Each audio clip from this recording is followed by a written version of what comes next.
Yeah, well, I mean, my family is an immigrant family. We came to Canada when I was young, and my younger sister was born here. So I am not a natural born Canadian, um, but my family is still Canadian to this day. Uh, but what I didn't know is that my father, my young immigrant father, who was supporting the family of five, worked for Manitoba Hydro. And we actually moved up north, and I grew up there in northern Manitoba, in the boreal forest, in this little clearing, this little town of 1,000 people or something like that. And it wasn't until a long time after that I learned that the dam that my father was building, the Genpeg generating station, not only was built on indigenous reserve land that had been leased to Manitoba Hydro for purposes of building this dam, but that the dam in the 40 years since had had an extremely deleterious effect on the ecosystem and hence the social and economic and cultural lives of the Pimichikamak, as the Cross Lake First Nation is known in their own language. And so I went back. I went back to find out what had happened. It was a return home. It's not the book I intended to write. I was trying to write about my childhood. I was trying to write a book about my own family and the people in it and what our lives were like. And this was to be a very small part of it, just a little bit of providing some context, some background. As soon as I got there, it became apparent that that story of Cross Lake and the Cross Lake First Nation was the real story. And so that is what the book is about. It's about my return. The book is about what was supposed to be a research trip for an actual book that I did not eventually write, and may never, but never say never. Well, my book has a long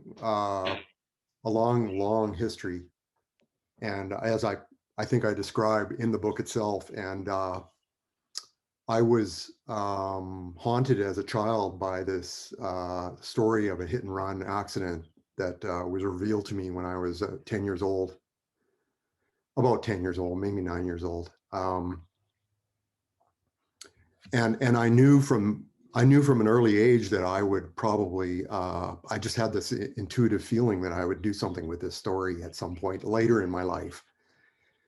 When I had more, I don't know what it was, more experience or more wisdom or more of something, I knew that I knew as a younger man that I couldn't do it, that not enough had happened. And then when the writing actually started in 2009, I realized that I couldn't tell, that I could no longer tell this core story without also trying to find a way to articulate or describe or evoke what it was like to be a child and see my family context and kinship network through the eyes of the child. And then once I realized that that was a lens through which to tell this story, I also realized that the place I grew up in would have to be a part of that. And once I realized that, then the residential school and the Riel Rebellion jail and all of the experiences I had came flooding in, and then it was like, well, what about Crystal? I can't not tell that. I have to tell that. But I have to tell that carefully because it's not I have to, not appropriate, because I'm firmly against that. And so a lot of negotiations and back and forth with family members took place. And it was a long process. It was from 2009, the summer of 2009, I started to write the first words of a draft. And it took all the intervening years to bring it to a place where I could let it go.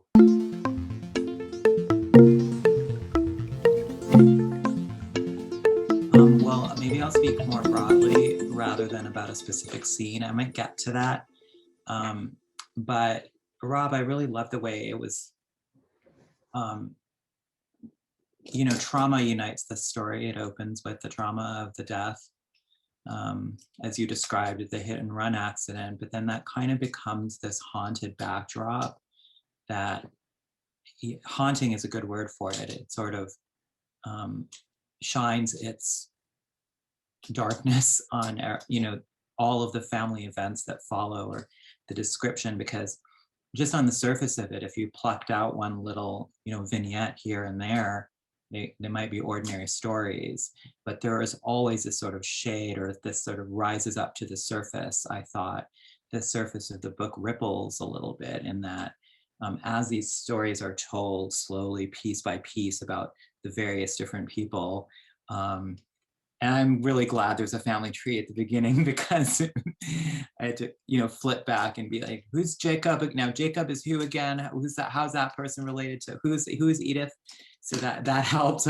But each story would always, it would often get interrupted with a sentence or two or something else from something, you know, so that it sort of, I said rippled, but maybe shimmered might be a better example, because these images kind of kept recurring.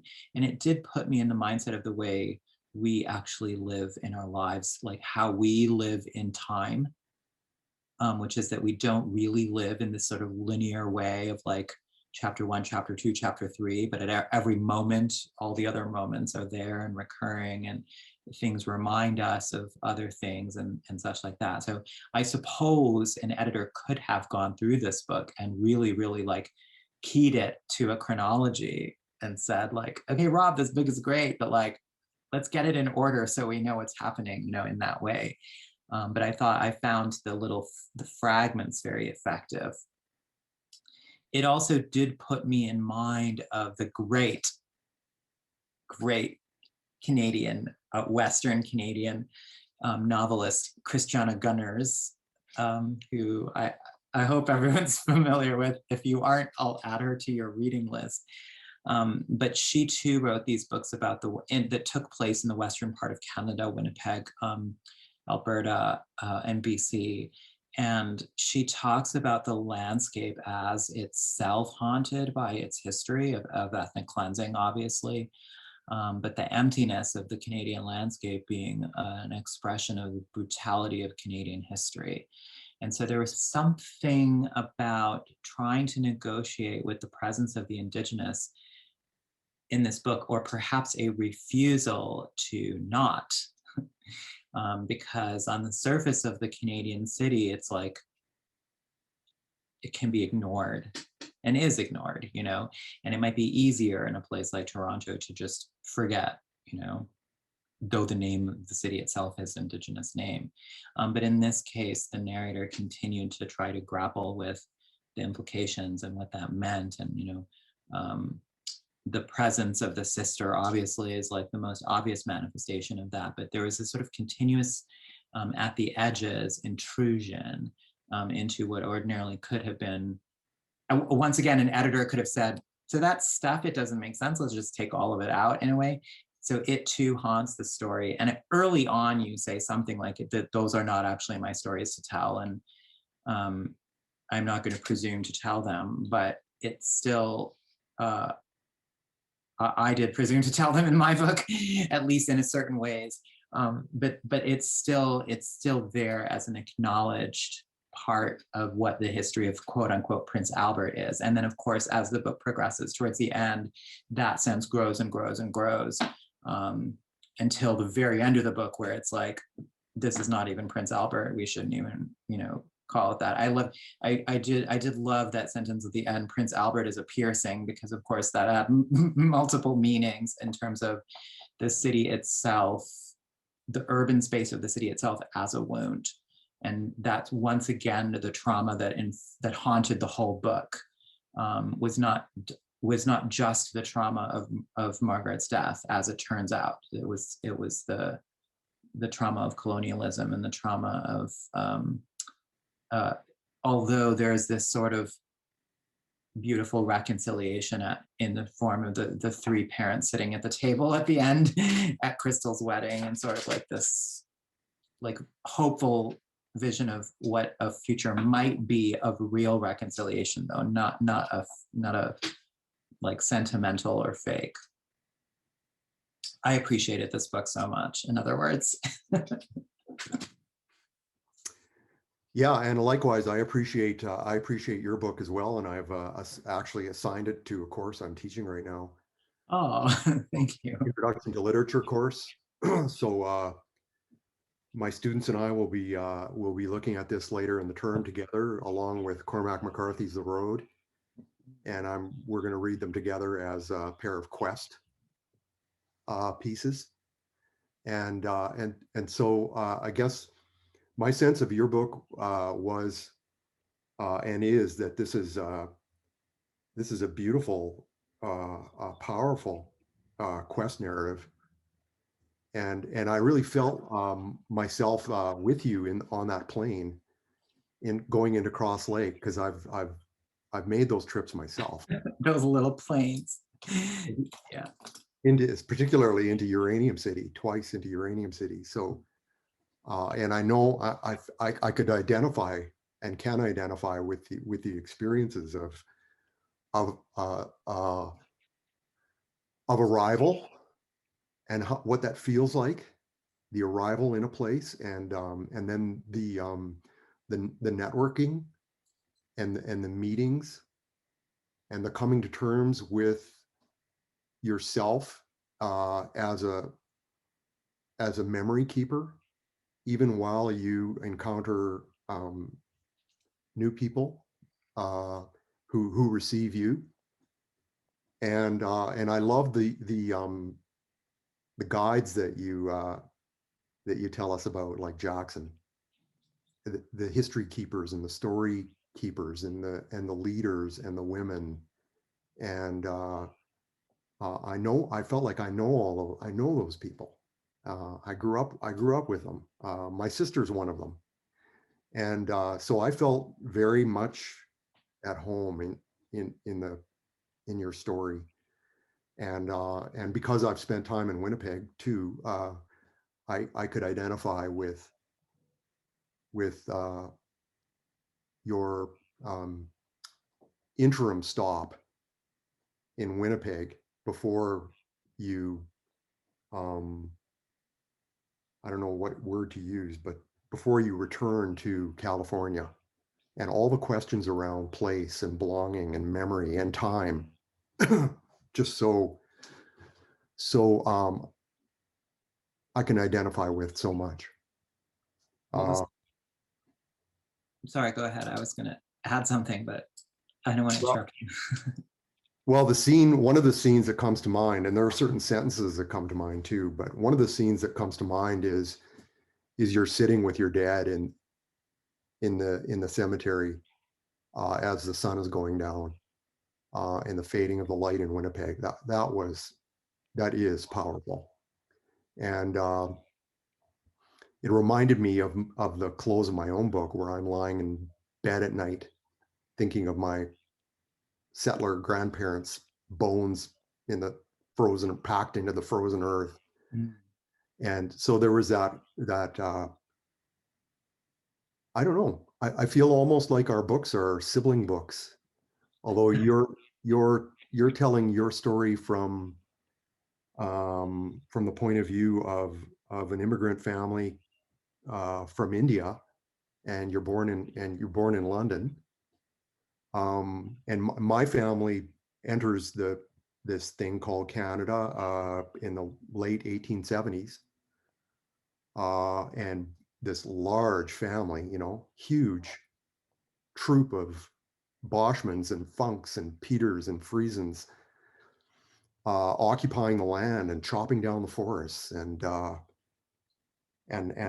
I don't know how much they were really thinking about what it was they were doing. I think that my Uncle Bill thought about what it was they had done, but I don't think that was. I think he was an outlier. So I felt this tremendous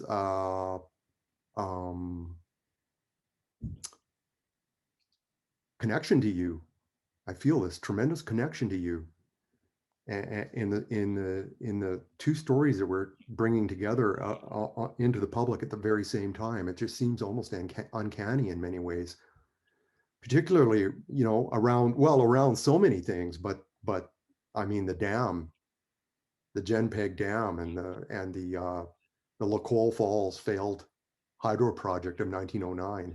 Yeah, the Genpeg Dam is still operational. Yeah, Yeah. and the Lacole Falls never did operate. It failed and went bankrupt, and so I grew up in a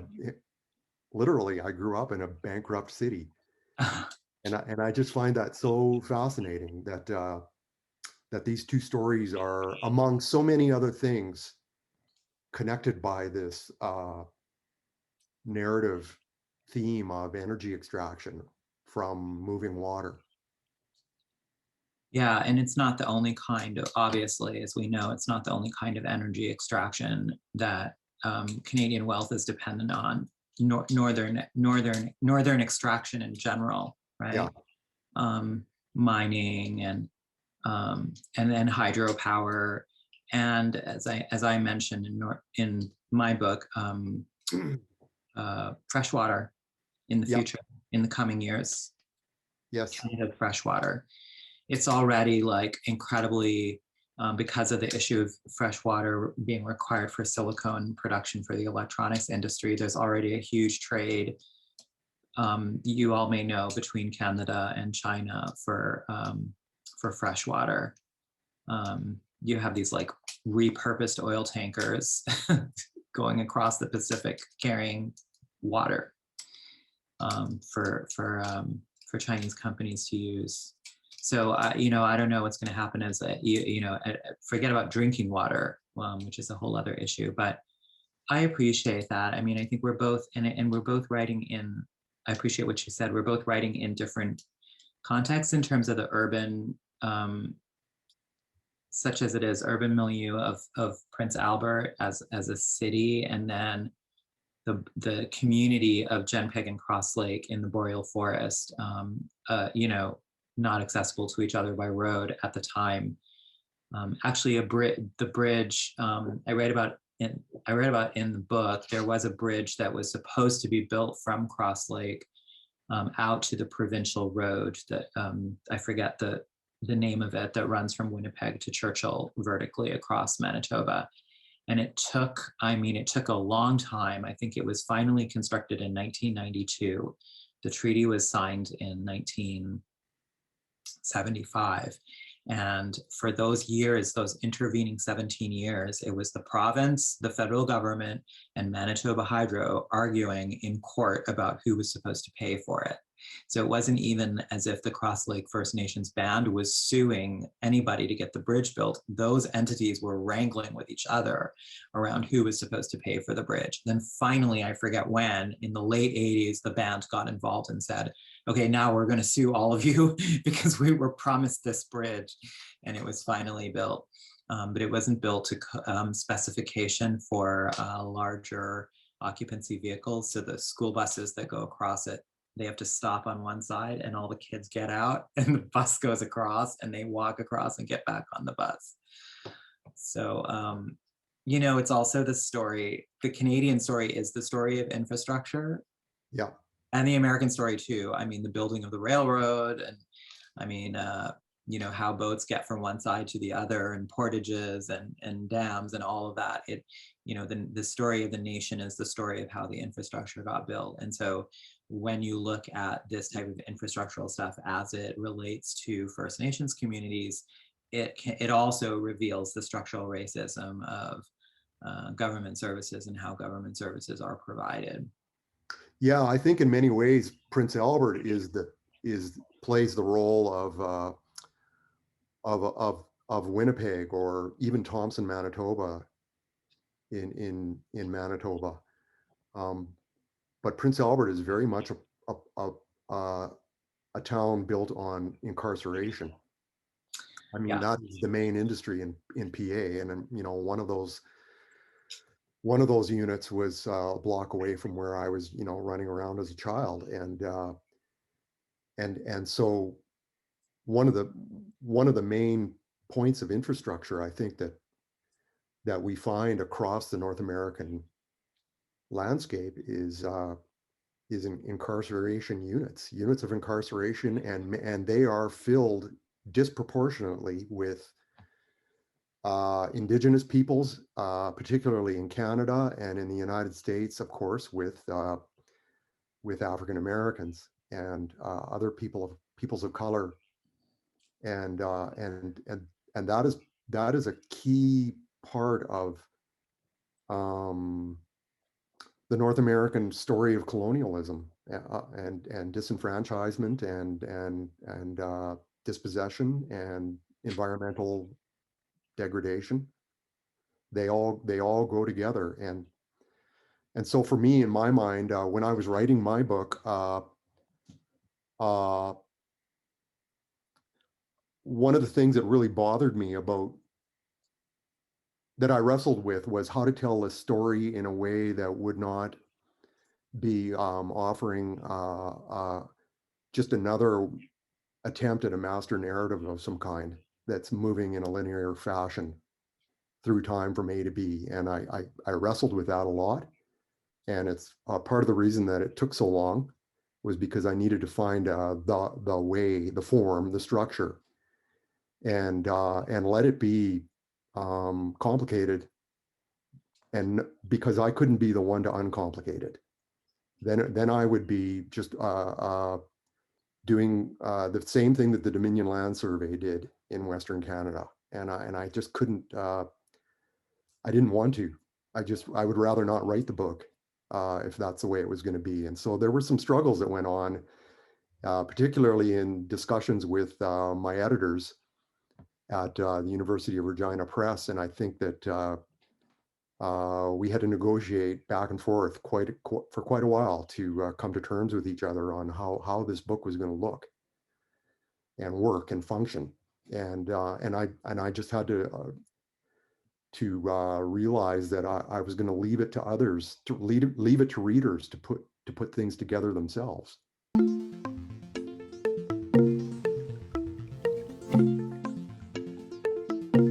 Yeah, well, I think in my case, I'm directly implicated, of course, because that's, I grew up in this, I grew up on reserve land. I didn't even know I was growing up on reserve land, but I was. So that's like, we all think about and talk about now with more increased consciousness about the original occupiers of the land that we live on. It's more common for people to know or to research that, and it's more common in public settings to do land acknowledgements. And those land acknowledgements are growing in they're growing in their shapes. I'd say, like, maybe it used to be common to just say the names of the original occupiers of the land, but people are now learning history, talking about the present conditions of the communities, where they are now, what they're working on, what they're facing. So there's an increased awareness of wanting to have some form of reconciliation. I don't think this is unrelated to increase climate precarity, around the world, basically. But water shortages is one thing that we mentioned. But the other thing I want to bring up is the wildfires here in California, and the fire service in California is taking. They are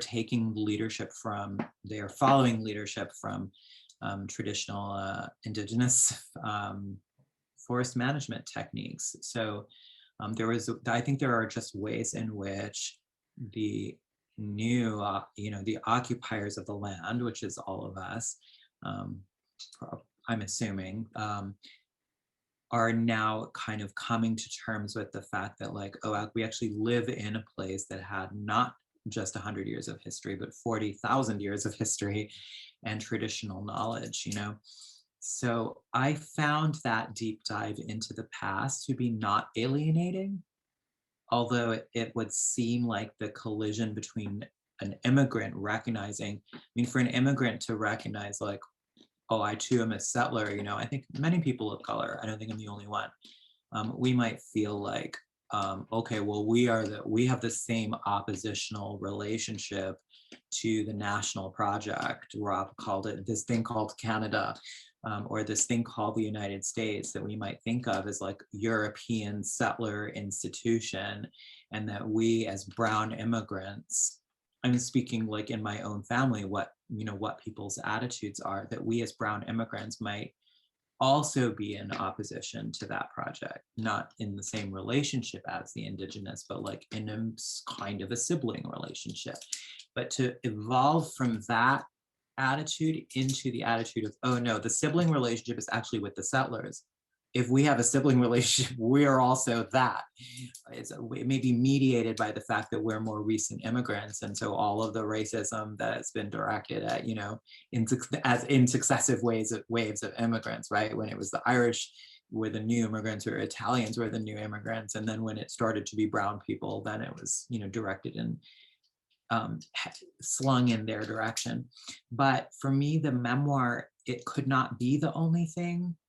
I think when I joked earlier, I said that I presumed to tell the stories, you know, it wasn't that. I'm not appropriating the stories, but at the very beginning of the book, I struggled with my relationship to the community that I was going to visit. Was I going as a memoirist? Was I going as a poet? Was I going as an ethnographer or scholar? Was I going as a journalist? Was I going as an activist? There's overlap between those things, of course, but each of them does have its own set of ethical considerations in terms of, if you're a journalist, how do you interact with people you're reporting on? Even the grammatical term for what you're doing is kind of like interesting, right? Reporting on. Or if you're an ethnographer, what are your ethical responsibilities to the people you are engaged with and studying and are going to be writing about? If you're a memoirist, you might think you're only, you know, what do we talk about in creative writing classrooms? You know, like your primary responsibility is to yourself. It's your story. It belongs to you. You know, there's a lot of outs that are given, you know? So, so I struggled with all of that. And of course, the book itself had to shift and change. So it isn't just a memoir. It is also journalism. It is also cultural critique and commentary. And includes a lot of history, because I felt that, and the publisher felt that, you know, if we're going to talk about the residential schools, now it's been in the news quite a lot because the mass graves are being discovered. But of course, if you've read the book, you know, in indigenous communities, people knew about those all along because their people had disappeared.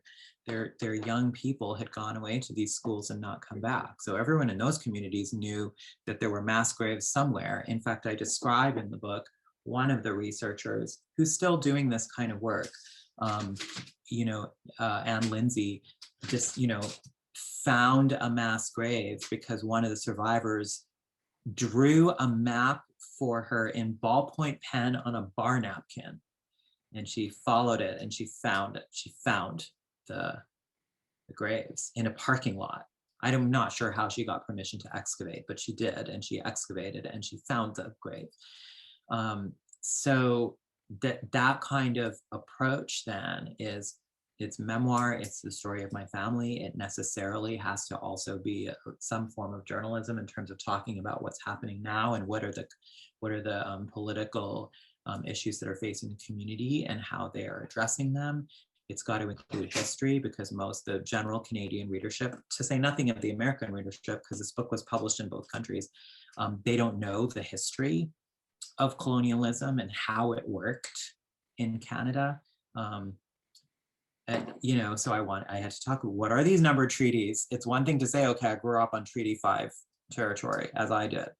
What is Treaty 5? What is it? Why does it exist? What was it for in the first place? You know, what are the years in which it was developed? How was it signed? All of those things.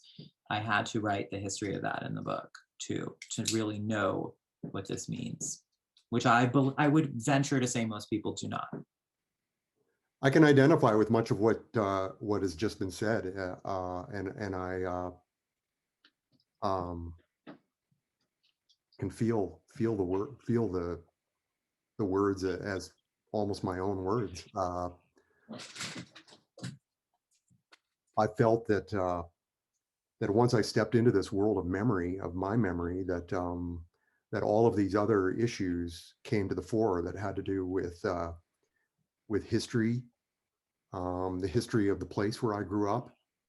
How did this jail for men come to be? How did the game of hockey come to be in Prince Albert? And why was it played in the way that it was played in my experience, which was a form of violence, psychological, if not physical.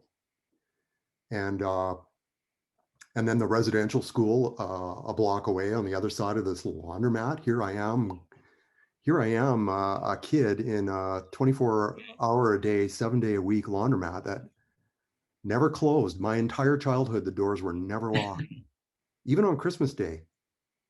And there was someone in there keeping warm on Christmas Day. And the knocks at the door, these had, I'm still realizing the formative effects on me as a person of growing up in that situation, because, well, for instance, I seem to have a very peculiar boundary issues. I let things in and allow things into my life that that I think often I shouldn't, or other people would not do that, what I do. And I realize that it's because I grew up in this situation where our back door at the back of the laundromat was never locked. There was no back lawn or front lawn. I had no lawn. There were no toys out in the backyard to play with because I had no yard. We played hockey out on the cement pad that my grandfather laid for an outdoor car wash. And I grew up giving change. And most of the people coming to the door were from First Nations communities around PA. And then suddenly at the age of 10, I have a sister who's a First Nations little baby girl, and I love her so much. It's just unconditional, accepting. I'll do anything for you. If anybody tries to touch you, I'll kill them. Just a love without boundaries for her. And I'm also this little kid opening up this box, and out of it comes this history of a mind-blowing incident in which my young grandfather, 34 years old, sees his pregnant wife clipped by a drunk driver from Toronto who takes off. What's a driver from Toronto doing in Saskatoon in June 1940? How did he even get there? I had to go dig all that up. What highways existed? Was there a highway north of the border at that time? And no, there wasn't really. He had to have come down through the Mackinac region, south of the border and up through Minnesota. And I had to hunt him down and find out who he was and see if there were any living relatives of that family. And that doesn't come into the story, but I found them. and they wouldn't talk to me, but I found them. So there was all this detective work. I felt like I was a detective and a historian and a journalist and a memoirist and grieving through this whole thing. Just the grieving never seemed to stop, and it still hasn't stopped. I'm still grieving. And now I realize I've been grieving all my life in ways that are only now becoming conscious and apparent to me, and the dreams I've been having lately are just, last night I had just an incredible dream, and they're coming almost on a nightly basis, and it's all connected. Everything is connected for me, and so I feel this tremendous connection to my friend here. I feel like Kazim Ali. Saying your name correctly? Yes, you are. I read this and I went, well, this is my brother. Well, um, it didn't hit me until just now when you were speaking, and I don't know why. But in my book too, there is an act of violence in the way of a driver hitting my grandfather, Yeah, I know. who I died remember that. in the Yeah, street on Bishop Granton Boulevard. Yeah, I know that street. yeah, and it didn't occur to me. I don't know why I didn't make this connection. And what you're talking about, going looking to discover, the truth, and not the truth, not the, I mean, the truth, that's dramatic to use that word, but to Yeah, discover who this man was, how did he get out there, what happened to him, did he go to jail, the compensation that was given to the family, all of that. I talk in my book about how in our family's urban legends and history, we just have never talked about who that man was, what happened. We know what happened, but and I don't know his name. I don't know if he's still alive.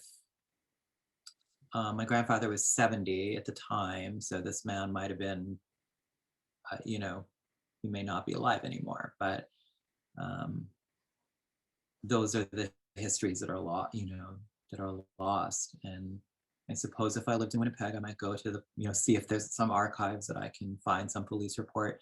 I did hunt in the newspapers archives, the Winnipeg Tribune and the Free Press, that have been digitized, to see if there was a police report that was published in the paper, and I could not find anything like that. So I don't know. We don't know what happened to that man. We don't know the story of it, but he too was drunk. yeah. That much was part of this, what we knew, what we was told to us in our family lore.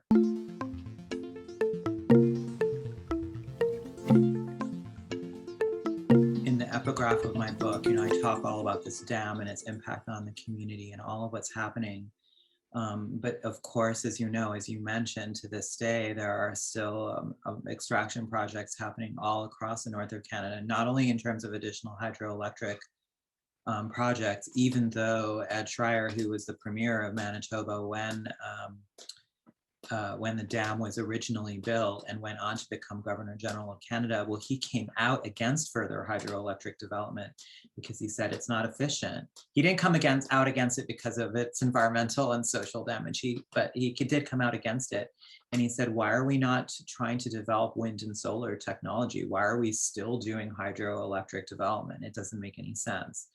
But of course, the major thing is the tar sands, as you talked about, in the pipelines.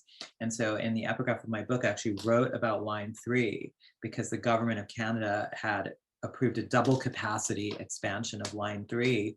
And the current line has already had, I think someone counted, up to 24 leaks.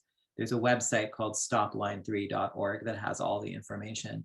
But that was approved. And the only reason it was held up was because of the state of Minnesota. So the line was going to run in the United States from North Dakota through Minnesota to Wisconsin.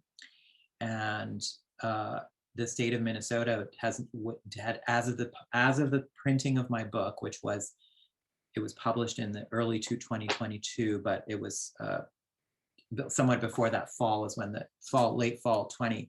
As of late fall 2020, the construction of Line 3 was held up because the state of Minnesota had not approved 337 miles of that pipeline running through the state of Minnesota. They hadn't approved construction of it. They have since approved construction of it, of course, as you may know. And so that construction is being built, but there's any number of activists and defenders that are trying to stop the completion and the opening of this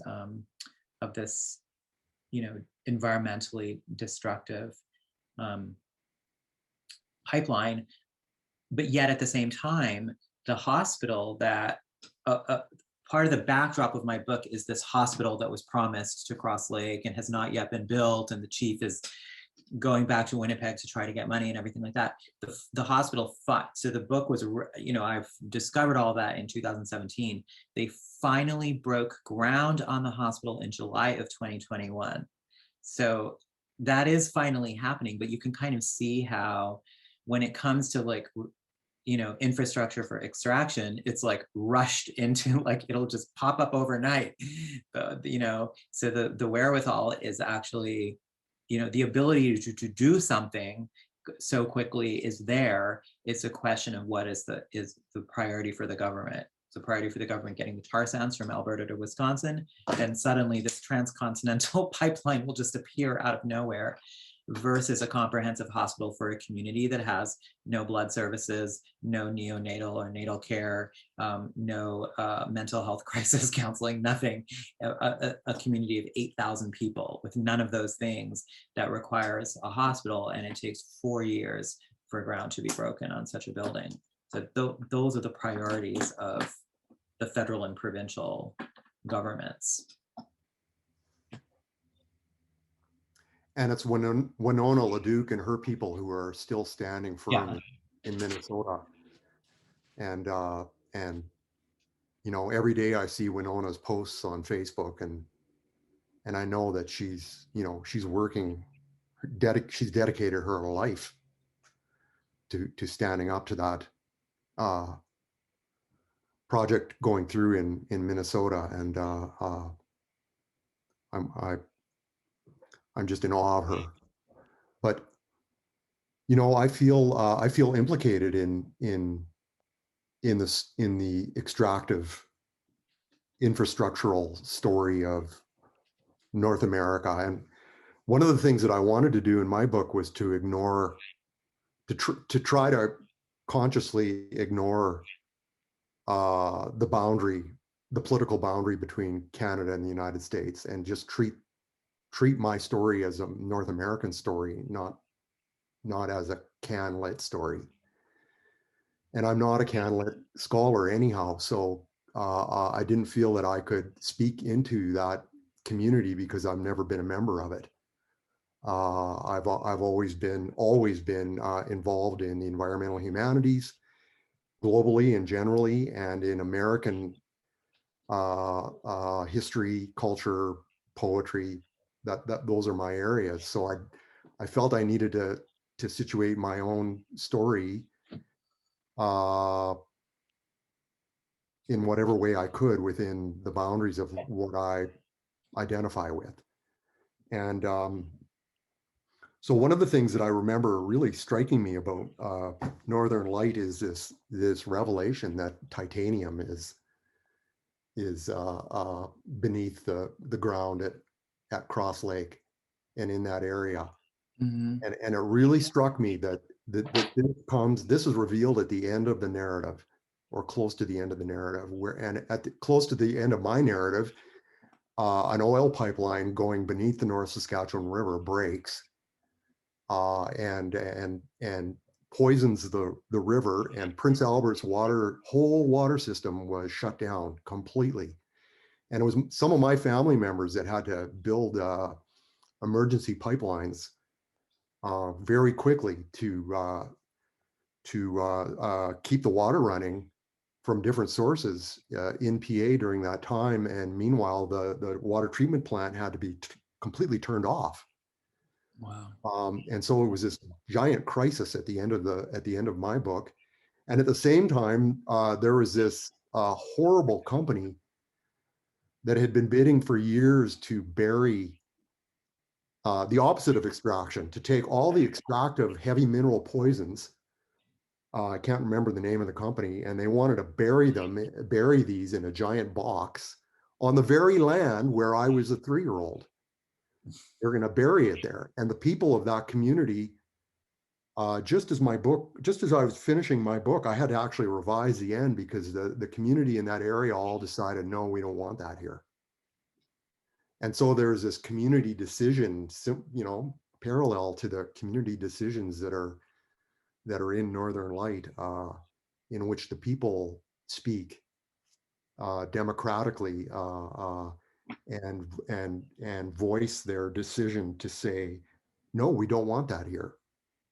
Um, it's we're not going to bury your poison. You can't bury your poison here. It'll leak.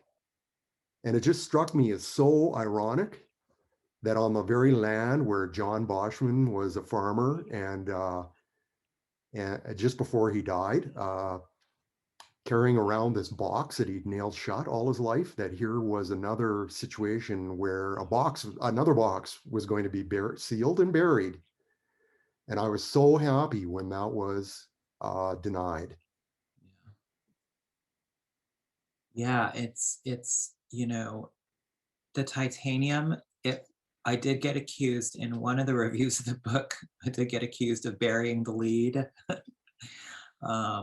in that that revelation of Chief Merrick explains to me about the pressure from the mining company to sign the lease to the mineral rights, and the community being like, we've been through this already with the hydro people. We're not going to allow mining.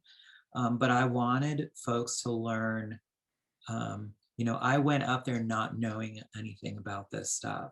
So even though I talked earlier about wanting and needing to put in some of the historical background so people could understand the context of this stuff, I also wanted, Kazim as the character in the book, in the nonfiction book, who's learning and discovering, like, oh my God, they did what? They did that?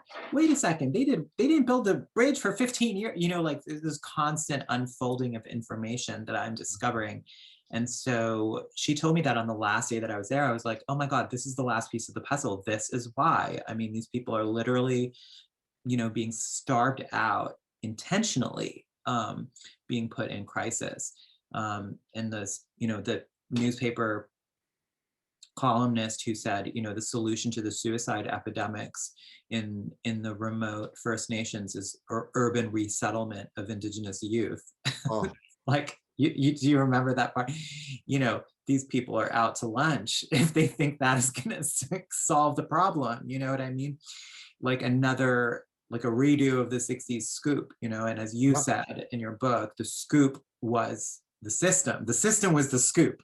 It's not as if there was a system and then the scoop happened, So where was I? So I wanted the reader to have that moment of like, what at the end, instead of having that be this context in which I operated the whole time from knowledge.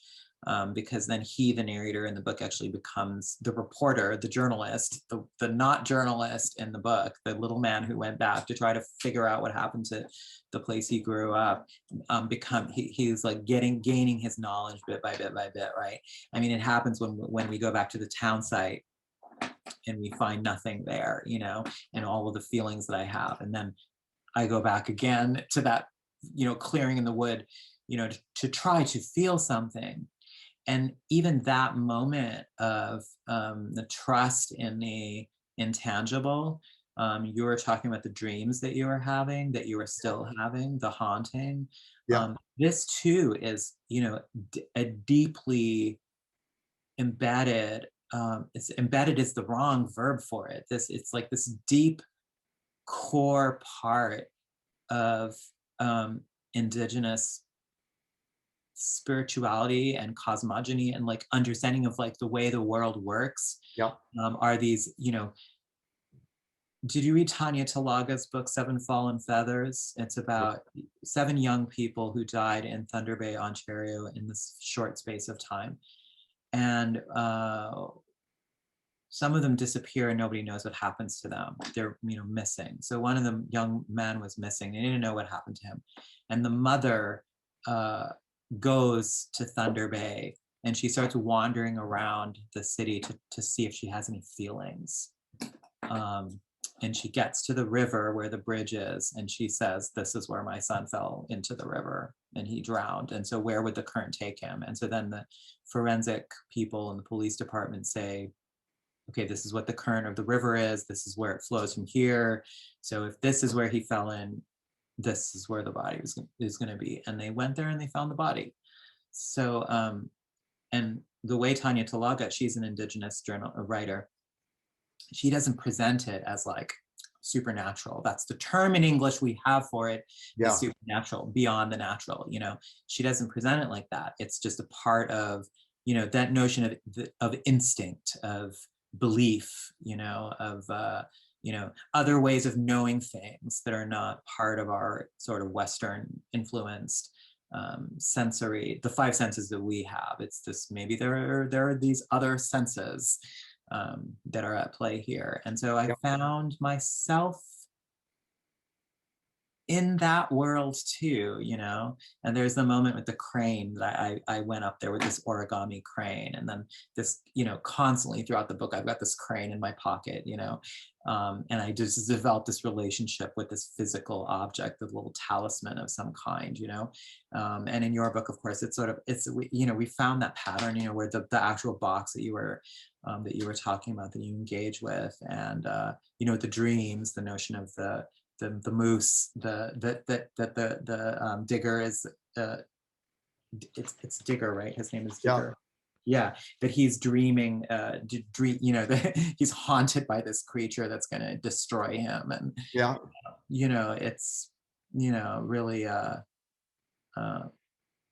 it's The part moment of how narrative is experienced. Actually, it's part of how life unfolds. It's like, what's physical in the world, and then there's what is quite what we call supernatural, but which in this kind of worldview, would it be? This should be a different word for. In fact, there's no word for it because there's no need to separate it from what is the physical. I think maybe that is the issue. I agree. I feel the same way, and I don't think you buried the lead.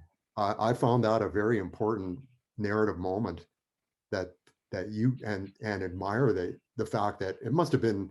There must have been some decision involved in deciding to leave that there and reveal it when it happened to you, and not let it out any sooner. And that I think you handled it perfectly. One of my favorite moments is when you discover the roads and everything back in the forest, and you pull back the moss, and underneath the moss is the gravel. That's that's a very much a dreamlike moment where as in dreams, one thing is shifted and pulled back to reveal another thing. And very emotional. That was a very emotional moment for me. It resonated with me a great deal. Thank you.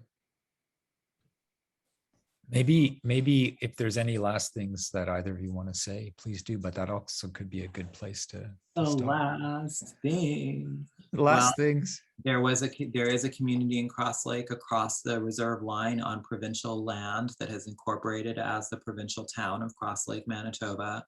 And they did sign a mining agreement with a mining company to start development on the titanium. So, it's not this, this community's faces, there's a lot in the future for them. The dam is still in operation, as I said, and they're struggling, and they haven't given up. They're still working hard. They've reintroduced Cree language immersion instruction in the K through 12 schools. They're trying to, Rob, in your book, you talk about, there's that beautiful moment with Crystal where you say, like, however much it is, 13,000 years of 14,000 years of culture is just gone, and how do you bridge that gap? Yet people are trying. They have not rolled over and conceded after however many hundred and however many years Canada has been in there, 170 or whatever. How many years is it? I didn't do the math. I can't do the math in my head. Something like that, right? 170, 180. It's so small, as Layli Long Soldier says in my book, the amount of time that the European interruption, the European aggression was so dramatic and so, thorough, and yet, chronologically speaking, it's very recent. And so those cultures that were affected, impacted, attempted to be destroyed and suppressed, they didn't go anywhere. They're not done fighting back. And there's still time for all of us to evolve Yeah. towards a just future in terms of sharing this continent and, you know, living into the future. I agree. This is an opportunity for the truth and reconciliation process to unfold. And On my side of the border too. I want to be a part of it. As critical as I've been, as critical as I can be about Canada and have been, it's, you know, when we look south of the border, it's like, we have a lot of work to do to get, Canada is much farther along, you know. At least there was the Truth and Reconciliation that began in 2015, did not wrap up. We still got line 3 to contend with, but they've gotten somewhere, you know. At least there's been, you know, a foundation laid, whereas over here in the United States, we have a lot more work to do.